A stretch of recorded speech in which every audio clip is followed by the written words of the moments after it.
Hello everybody, a very very good morning to you and welcome back to another live stream on a brand new week in the markets, and a week which is this is going to be this is going to be a fun week for sure. If you're trading or if you're just watching the moves that are happening at the moment, this is something that I've not seen since the COVID times, and before that probably 2018. This is worse than 2018.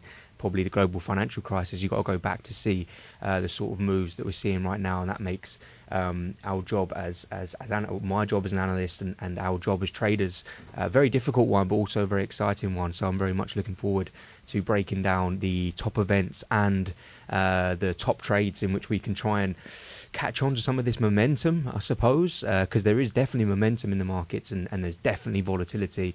As I said, volatility I've not seen for quite some time. So this is going to be a really, really interesting one. So hello to everybody, and I hope you're doing well. It's good to see the people joining me today on the live stream.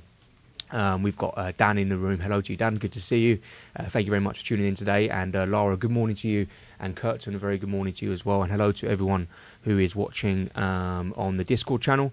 We're live across the Atmos and Taurex Discord channel as well. And it's very, very good to have you on board with me this morning as we attempt to break down everything that happened over the weekend, what news we've got coming out. I'll be totally honest, for the first time until I can remember, the news, is it even that important? Is the news that important now? I don't really think it is. It's all about tariffs. It's all about recession. Everything's doom and gloom. Everything's crashing, and we're going to have a look to see, where there may be some respite, or where we might see some key levels coming in, because we're approaching some massive yearly support, monthly support on some of the stock on the US stock market in particular, because that's obviously a market that I look at in a lot of detail. And it's I suppose it's just we start somewhere and we see where we end up, because as you could look at so many different charts for this week, all of them are moving so quickly. The story is changing, from 1 hour to the next. So it is my job to try and stay on top of that. And of course, if anyone has any questions or any particular markets that they want me to take a look at, and feel free to drop that in the Discord channel or on the YouTube channel. However you want to ask those questions, I can see everything. So you can ask the question wherever you want, and I'll be more than happy to help you out. So as it stands right now, we're on the 7th of April, and it's a sign of the times that we're in, because I haven't actually placed a trade yet in April. So hopefully we can I can find a decent trade to try and get involved in. But I am also slightly defensive right now when it comes to trading opportunities, because it's just carnage. You can definitely see some times where you're in a lot of profit, and within the next hour all the profits are wiped out, and your stop loss is hit, or you're taken out at break even. So I am wary of that, but at the same time I am carefully picking my trade, because I know that if I can get into the right one, then hopefully it can yield some fantastic profits with the volatility that we're seeing. Okay, so I want to start with the news that overnight that we had, basically over in and I just saw Zola. Hope you've managed to Osama. Sorry, I hope you managed to get live or get here on time. I know you're running to try and set up at home, so we'll see if you can make it in time. Right. Okay. Let's start with, because we've had two massive speeches over the weekend, some massive talks, some massive statements from some of the biggest names: Jerome Powell, Donald Trump, the two main ones really that we need to take a look at. So I want to just break down some of the language that was used and how that will feed into the risk on or risk off, more likely risk off sentiment that we see this week. So if we head over to what we had from Fed Chair Jerome Powell over the weekend, what does he think of all of this? Because obviously how now the central bank react to the moves that we're seeing is going to be really, really important. So Fed Chair Jerome Powell was speaking on late Friday night, and the comments fed into the weekend. And he said, while uncertainty remains elevated, it's now becoming clear that the tariff increases will be significantly larger than expected. Mr. Powell said this at the Society for Advancing Business Editing and Writing annual conference in Virginia. The same is likely to be true of the economic effects. which will include higher inflation and slower growth. For those of you who don't know what that means stagflation. So that is a situation where we have prices going higher, but economic growth falling. And if you're into your fundamental analysis, and it's important now that we do have some sort of basic knowledge, and I can tell you that stagflation is the worst thing that any economy can have. Prices going higher, yet growth falling. It's like the ultimate worst case scenario. And that's a real sign of Jerome Powell giving a hint that we may be in for a period of stagflation with these tariffs that are coming in. The size and the duration of these effects remain uncertain. Right? Everything is uncertain. Everything is it's a sign of a very strong risk-off tone, I think, from Jerome Powell. Mr. Powell's remarks were the first since the Fed held interest rates. Remember then, 5 weeks ago, a month ago or something, when the Fed decided to hold rates at around the 4.3% level.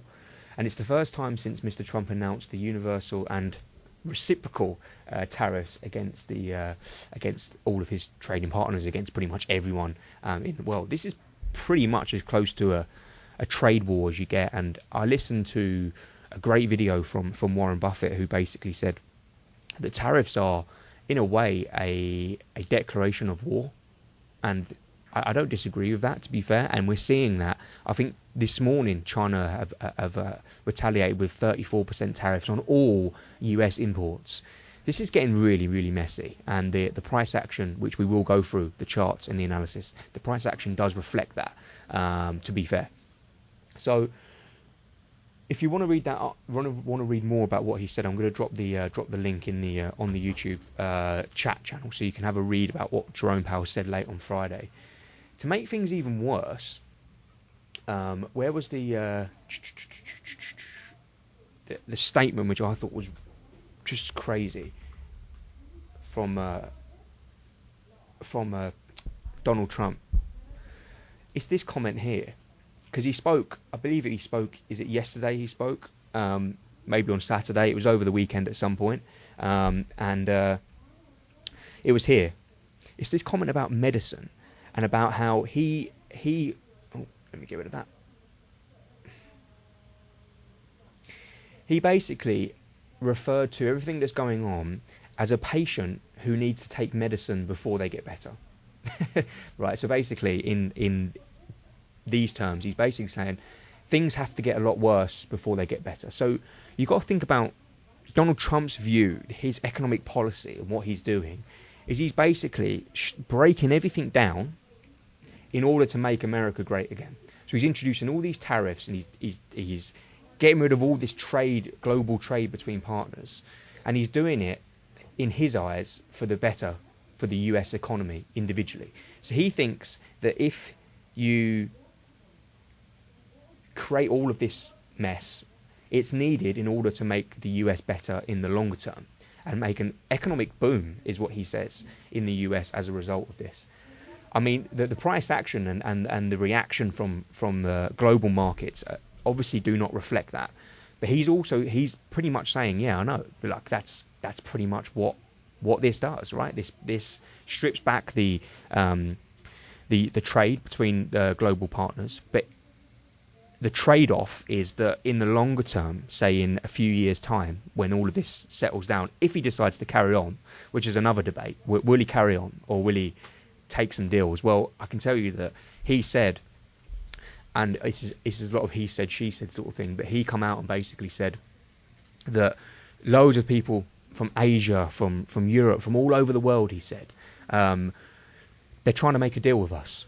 Yeah, and we don't want to be in a trade deficit with these countries. We want to be either in a trade surplus or at worst at a break even, which basically is telling the markets that, you know, he's not going to do anything in terms of cutting back on the tariffs. In fact, he's almost doubling down on them. What does that mean? Here we go. Sorry, yeah, let's say I went off on a tangent. It's literally said there, I spoke to a lot of leaders, European, Asian, from all over. They're eager to make deals. I told them the US won't accept trade deficits anymore. Either we break even or we make a profit. In other words, I am not going back on any word that I said. And I actually think that he can't. So I had this conversation with someone about how some analysts were saying, look, he can't carry on like this. He's gonna make a deal with some of the countries. I don't know if he is, because imagine now he comes out and goes back on them. What does that show in terms of a weakness, in terms of power in the global, when it comes to global politics? So it would show a lot of weakness, I think, in Trump's policy. So I don't see him personally cutting back on this, which means that the moves that we see right now are very much justified, and I don't even think they're overpriced. To be fair, I think they're priced about right now, that with the drops that we've seen. Osama, no worries. I can see you said I'm late. What was the VIX? Yeah, so I'll go through the VIX now, because I think this is probably the chart of the day.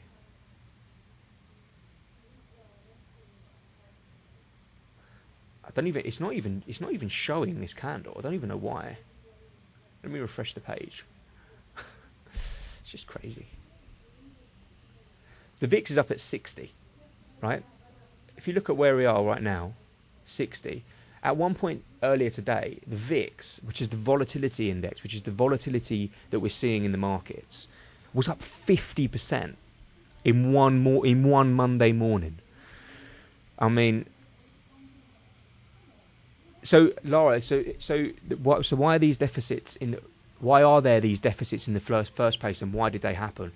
Trump will say that the previous he will blame Joe Biden and the previous people in power of basically underdoing, what's the word, under trading themselves, undervaluing America by having these deals with China, or having these trade deals with global partners.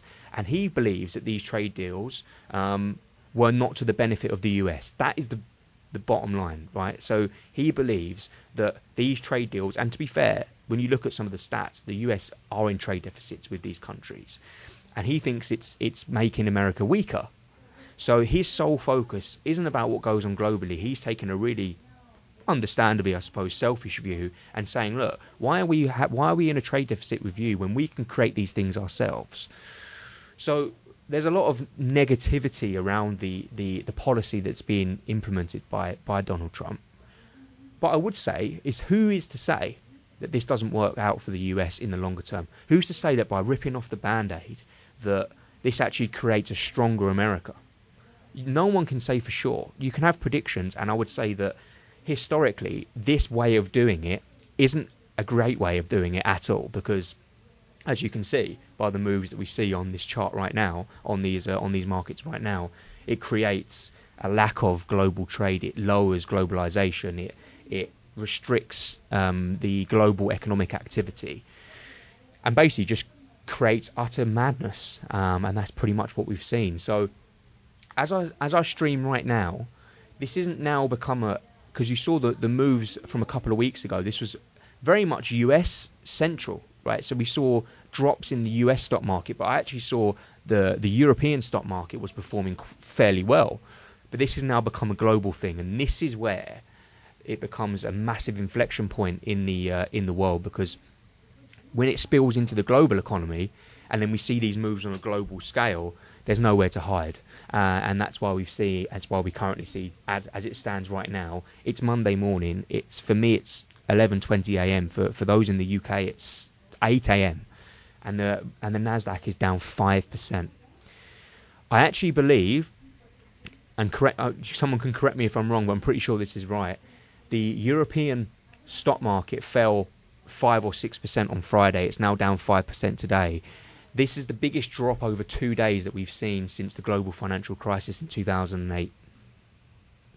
So just let that sink in for a moment. We are in one of those moments in history that maybe we look back on and we think, well, for me, I believe that this will be one of the best buying opportunities of a lifetime, because you always get these moments in history. If you go back to the COVID era, if you go back to 2008, if you go back to 2000, if you go back to the 80s, this has happened before. This isn't anything necessarily new, but what is the one thing, when I look at the chart now, and it's really ugly, the one thing about these massive drops that we saw in 2022 in COVID, if you go back to, I need to get the SPX up.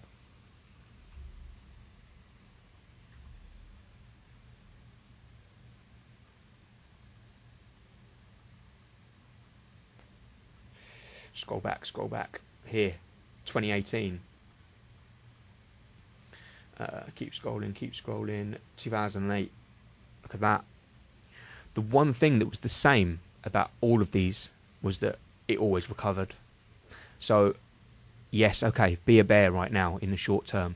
I'll prefer to take the approach of let this play out, and you could, if you stay in the game right now, because I imagine there's a lot of blown accounts across retail traders must just be getting hammered, or some people have made some really, really outsized gains, but I promise you it's probably not common. Be patient and wait for the bottom, although it will be very hard to predict where the bottom is, but if you can get in roughly where the bottom will be, then you could be in for a massive trade to the upside. So these markets do tend to recover in history. Now, okay, so the key level that I want people to take note of, and a level which is hard to believe we won't be tested, is when I look at this from a weekly time frame. Look back in history, right, where we saw the market. I'm going all the way back to 2008, when we broke down below its 200 weekly moving average. You don't get much bigger support than that in history. Only the biggest crashes in history, the ones that we talk about, the ones from early 2000s and the ones from the global financial crisis, only then did we see the S&P 500 trade below its 200 weekly moving average. It hasn't traded below it since it sort of traded below it during the COVID era. But generally speaking, 2016, beautiful support. 2018, beautiful support. COVID was just a massive flash crash. It happened over a 2 or 3 week period, and then it recovered, didn't it, when the Fed stepped in. That traded below its 200 weekly moving average. Again, 2022, when we had the Federal Reserve hiking interest rates, and we saw the move lower in the stock market. Look where it reacted from. The 200 weekly moving average. Now, look at this. We're now approaching that level. We've got how much left to go? From here right now, we've got another 7.5% drop in the S&P 500 for it to test its 200 weekly moving average. If that goes, if that level breaks, from a technical standpoint, I believe we will be seeing similar moves to what we saw in the global financial crisis. A break below the 200 weekly moving average is probably a situation where stagflation, global economic recession, recession in the US, whatever you want to call it, that will be that situation. So, 7.5% away now. If you are brave enough to sell this, for me, if I was selling it, that would be a key area. So that sits currently at around 4,700. That would be a key area for me to try and target. Let's look at the same thing on the NASDAQ. Look, we are so close to it. About 4%. We've already dropped 5% today in about 4 hours of trading. So another 4.5% probably it's probably going to test it. And how we react from there is just really, really important. I'll go back on the NASDAQ as well. The 200 weekly moving average doesn't actually go back too far, but you can see again how it acted as support in history. Did we break it? I mean, I don't know. All I will say is that if this continues and we continue to see Trump doubling down on his language, doubling down on tariffs, increasing tariffs, when people retaliate, he increases them back, and then this is awful for risk assets. You can see pretty much the same thing from, you can go to the DAX.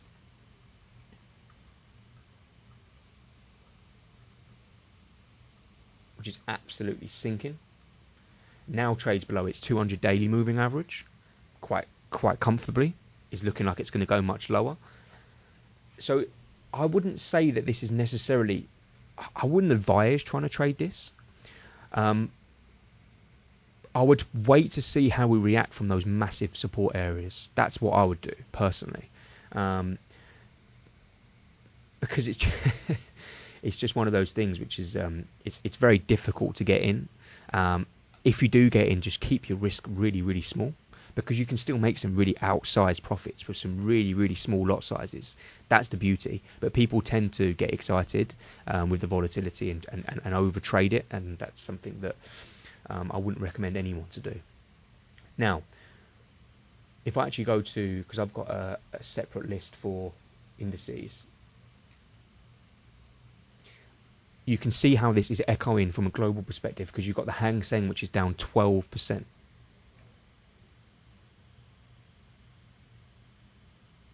Now trades on its 200-day moving average. CHN 50 down massive, down 5%. The FTSE is down 4.3%. You can go for it all. Osama says on the YouTube channel that we need to close your eyes and take buys. Look, I am actively looking for a time where this calms down to try and cash in on some of the lows. I'll probably take a few losses on the way trying to catch the bottom, but if you do catch the bottom, it's going to represent an amazing buying opportunity. So I repeat, I am not looking to actively sell this. Everything's bad in the news. Everything is doom and gloom. Everything's fear. Everything's panic. But sometimes, when the fear is at its highest, that's when sort of the bravest step up and try and buy this dip. And I think my personal opinion right now is we haven't seen the bottom. I think this is going to go much further lower, actually. I'm looking for something around a 30% drop in the S&P 500 as like the benchmark for global indices, or a 30% drop in the Nasdaq. And if we measure from top to bottom, from where we've fallen from to now, we're at 22%. This is crash territory. If we get past 30%, we're on a crash. So we're on correction territory now, I would say, but we're approaching, we're going into crash territory. So that's something that is the reason why I'm not looking to, as we move from that phase from correction into crash, is not something that I'm looking to buy just yet.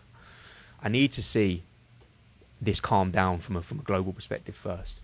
Now, in terms of, and I want to just explain what sort of moves you should expect in times like this. What will happen now is, or what's been happening probably over the last 3 trading days, is that you see a rotation from, in terms of a current, I'm talking about Forex now, out of the risk-on currencies into the risk-off currencies. You'll see the Australian dollar and the New Zealand dollar fall off a cliff.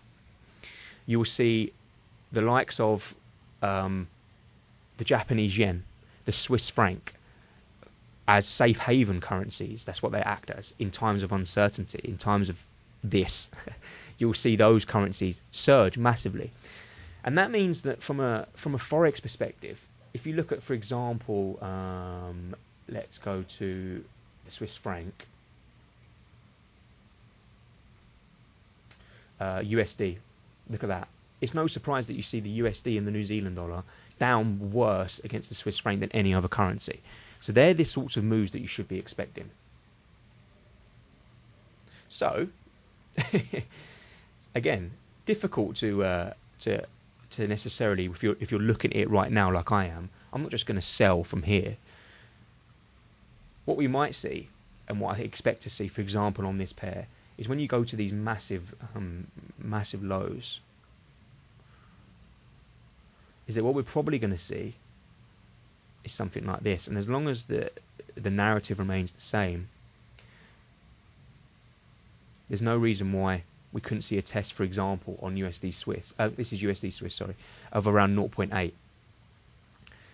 Where's the Aussie dollar?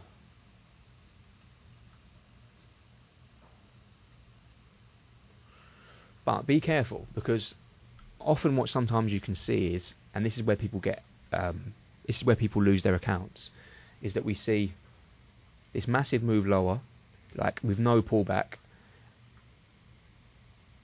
and then sometimes what you get is something like that, because the volatility is so crazy. You see like 500-600 pip drops, followed by a 400 pip correction, followed by another 1,000 pip drop.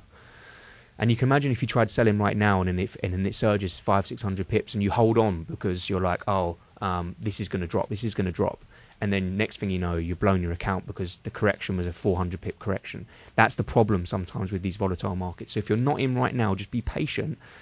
Try and use your general, analysis that you've got. Like, for example, I use a strategy which is a trend rider strategy. Okay. And what I would like to see, for example, if I was going to trade the Australian dollar versus the Swiss franc, because the correction will probably be sharp, it's the same with the stock market, is I want to see something that tests this blue line and then try and catch it on that next wave lower as a potential momentum trade. So as of right now, if you're not in, it's very much a sit and wait to try and get involved in some sort of pullback, because I imagine there will be. I say with no confidence at all, but I would rather wait for the pullback. I don't want to be losing my account based off of that. Okay, the other three markets that I want to touch on, and I imagine that a lot of you trade in this market as well, is gold. Imagine we had that beautiful breakout trade. That's why it's always important to lock in profits when you do have a massive move. Look at the size of the candles on gold. Shows the massive volatility in this market. This is one of the most dangerous markets to trade in this environment, and let me tell you why. Generally speaking, when you have times of uncertainty, and I want to explain this without you seeing the chart, in times of uncertainty and in times of recession, gold is typically seen as a hedge against that, or as a safe haven investment. And therefore, in times of uncertainty, medium uncertainty, you see gold rally like you have done pretty much throughout this whole year, because there's been like an underlying uncertainty about what the Fed are going to do, about Trump coming in, and when he started threatening tariffs, you saw gold spiking. People get trapped because then when you see times of extreme uncertainty, like you see now, people flood into gold buys, retail flood into gold buys. But actually, in times of economic recession and extreme uncertainty, because gold is a liquid asset, what you get is you get portfolios that take profits from gold and use it to top up their investments in other asset classes. So actually, and I was listening to a really great analyst earlier who was speaking about this, a global recession or something which is awful like this, I actually think could be bearish for gold and commodities as a whole. Because you've got to think as well, when you think about the physical commodity itself, the demand prospects of that are lowering significantly as well in times of extreme uncertainty. So there isn't as much demand for physical gold than there is in other times. So actually, be very, very careful that if we do see this continue and this extreme fear and panic that's selling off, watch out for gold and commodities in general.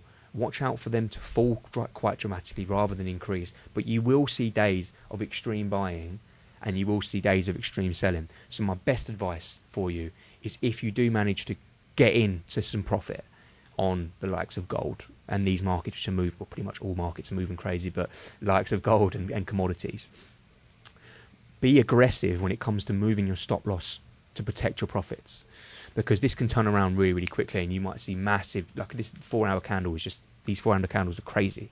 I just headbutted the mic again. I always do that. So yeah, just be very, very careful on that. Curtin, yes, I'll have a look at the USD Yen trend rider for you right now, and then we're going to take a look at crypto, and we're going to take a look at oil as well.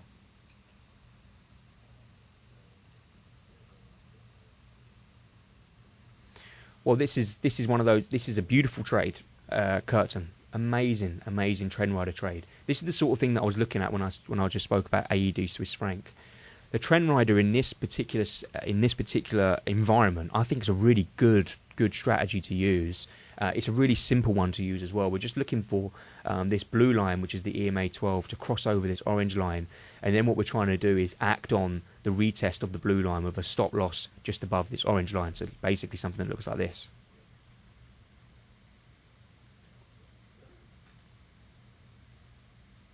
So my thoughts on this as a trend rider trade are really, really good. And hopefully, Curtin, we can see some another retest, because this, for me, is creating almost like a, it's creating a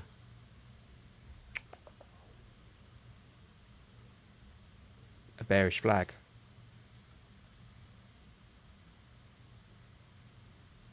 So we may see pretty much what I've just drawn there. I mean, you can get in at the retest there. That could be a good trade. That could be a good one, because I believe that the Japanese yen will continue to receive those safe haven flows in general, with days of massive. And the ADX is below. Where is the ADX? I've got it here somewhere. On my trading view one, it's above, but only slightly. But on the so in what type of inflationary environments do commodities tend to do well if it isn't a recession? Well, in an inflationary environment, Laura, generally when we talk about inflation rising and prices rising, that's a sign of an economy which is growing, and then gold can be used as that inflationary hedge in times of where we just see inflation rising.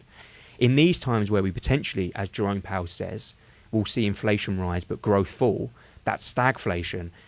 The narrative around what happens with gold and stagflation is a lot more uncertain. The relationship isn't as clear as it is in terms of just general inflation. So in the type of inflationary environment when commodities do well is a time like we've seen over the past few years where inflation has been rising or has been at elevated levels, but the economy is performing well as well, which is a normal environment. Stagflation is not common at all. Yeah? Good. Okay.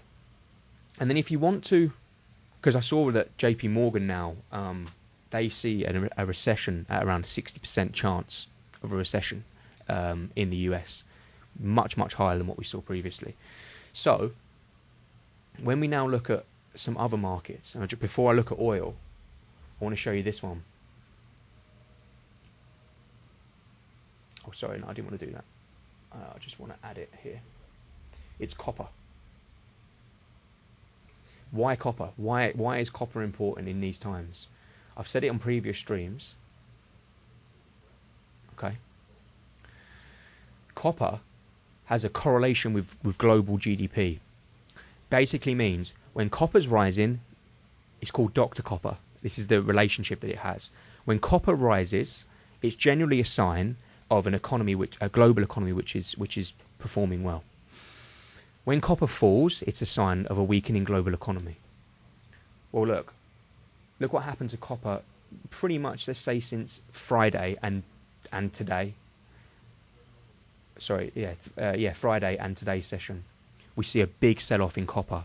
That is a sign that the moves that we're seeing now aren't necessarily just the announcement of tariff moves.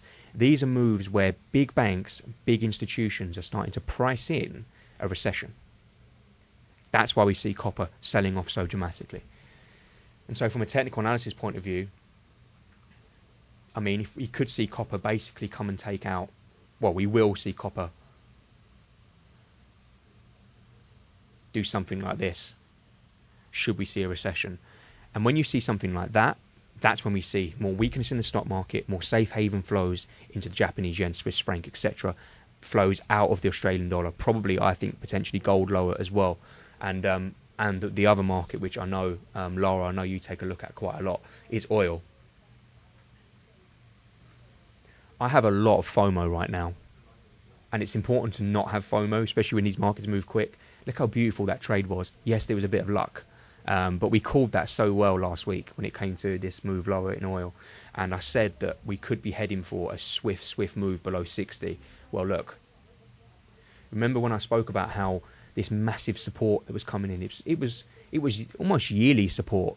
2021 twice, 2023 twice, 23 again, 2024. This 65 to 70 area was a massive support area for oil. That's now broken. If we see a recession, or are we seeing a recession? You could argue that. Then there's no reason why oil won't come and take out all of this. So I see oil testing 50 in this current environment. Especially when you look at the weekly time frame and you scroll and you zoom in and you look at the technicals, you can see there's a lot of imbalance.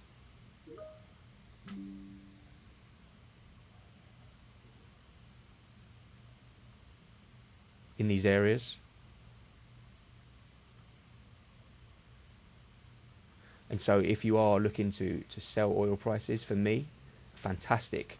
Few areas that I believe gaps that will get filled from back from 21 when we saw a big spike in oil was these moves down around the mid 50s, and then finally you see this fair value gap here down at 50. That could be a it could be an area of support. This could be where the market potentially has some sort of correction. I'm not totally against actually. It's the 4 hour time frame. Where's the gap? There's the gap. The gap from Friday.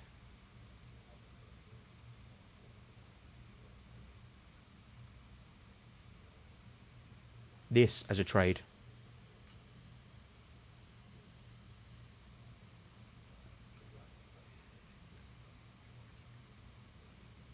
So again, if you are going to trade these markets, you have to.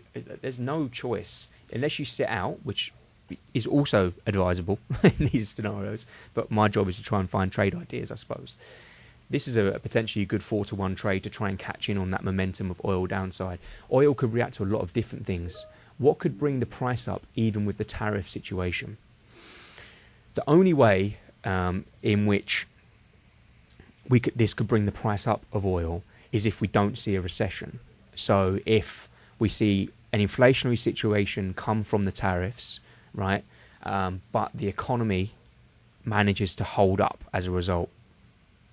Because at the moment, you've got to remember that the effects of these tariffs and the moves that you're seeing right now aren't directly from the effects of tariffs. It's from the prospect of the effects of tariffs, right? It's from, because markets are always forward thinking. So they're thinking what this could do. In your situation, Lara, oil prices could rise if the effects of what Trump is doing on the global economy aren't as bad as what it probably will be. And this is the thing. I think the markets are pricing this incorrectly, because I do believe that tariffs will have a detrimental impact on the global economy, and I do think it could definitely trigger some sort of recession going forward. Okay, fantastic stuff. I just want to pause for a second there, because I know it's probably a lot of information to take in, and I want to just see if there's anyone that's got any questions on what's going on, and any questions on or anything they want me to cover in this stream now. I'll just pause for 30 seconds or so, because I know I'm a bit far ahead of you.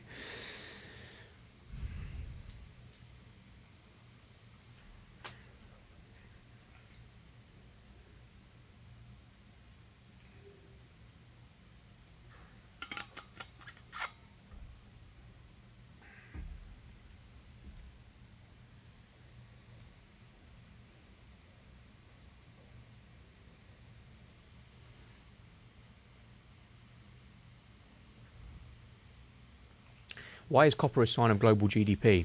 Well, copper is a really key material, commodity material that's used in a lot of production.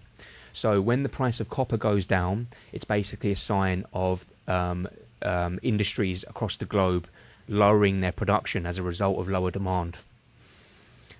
Does that make sense?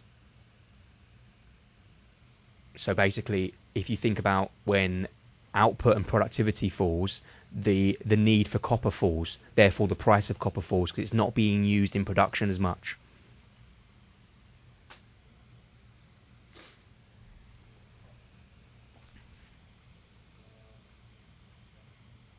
That's why. That's why it has a correlation with GDP.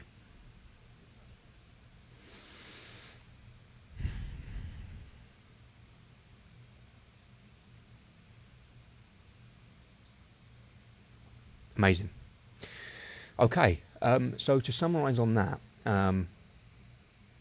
this for me currently right now isn't a trading environment as such. I quite like the oil trade, and I quite like any sort of any gaps that you've seen from Friday to Monday. Should we see the price retrace to those gaps, they could be great trades.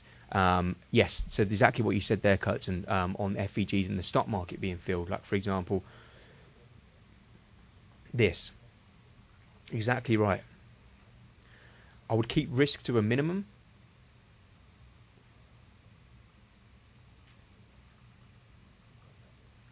And I'd always have those right now, those weekly 200 moving averages in the back of your mind as potential areas, because you don't really want to be, I don't think you don't want to be caught in a sell when we're approaching such a historic support level. That for me would be a good sign to try and get out, just in case we see a bounce. So definitely across the board, the moves up for those FVGs, you can see them all. They're all there.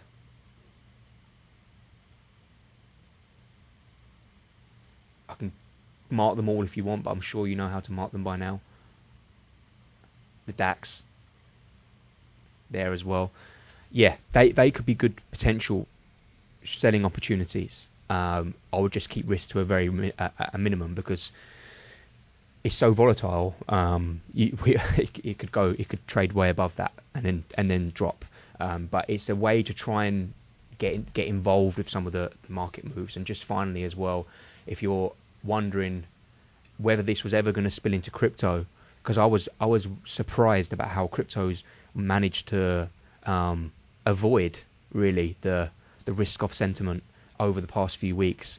Well, now as we approach this current period that we're in, which is like pricing in recession, you see that across the board, Ethereum, Bitcoin down big.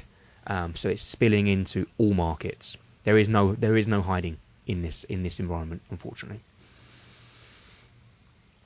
Okay, good stuff. I know that was quite a long stream, but hopefully I managed to try and make sense of everything that's going on, and hopefully you now have an understanding of what that was all about. If you do have any questions in the meantime, I will be active in the Discord channel. You can scan the QR code on the screen now. If you're watching live on YouTube and you're not in the Discord channel, feel free to scan that QR code and come and join our free community, and I'll be able to answer any questions that you may have.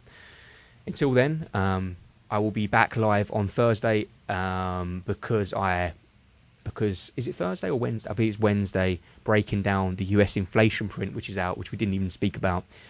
I'll be honest, I don't think news is important right now. It's worth taking a look at, but I don't think it's going to create. It's not going to cause the moves. It's not going to. A better inflation print, I don't think, is going to help the situation. It's now gone above that. So yes, hopefully I can break down inflation anyway, because it is an important release. The rest of it, I'll be honest, I will take a look at, but I don't think it's going to move the needle too much. NFP didn't do much, did it? Unemployment ticked up higher slightly, but the jobs print was really strong. Did that help? No. That goes to show how important data is right now. It's all about the retaliation of tariffs, the introduction of more tariffs, how this leads into a global recession, and then the data that we see as a result of that. The only time the data becomes important is when we see, or if we see the data fall off a cliff and it triggers and it confirms the recession, i.e. the jobs data falls off a cliff. So we shall see. Very, very interesting time indeed. Okay, thank you very much to those who tuned in today, and yeah, I do appreciate the nice comments. I will see you for Wednesday's stream. Make sure the link is in the streaming schedule channel, so make sure you click notify me and come and join me, and I'm sure things would have changed massively since then, so we'll have another great stream on Wednesday. Trade well, trade very safe in these environments, and be careful, and I'll see you all soon. Thank you.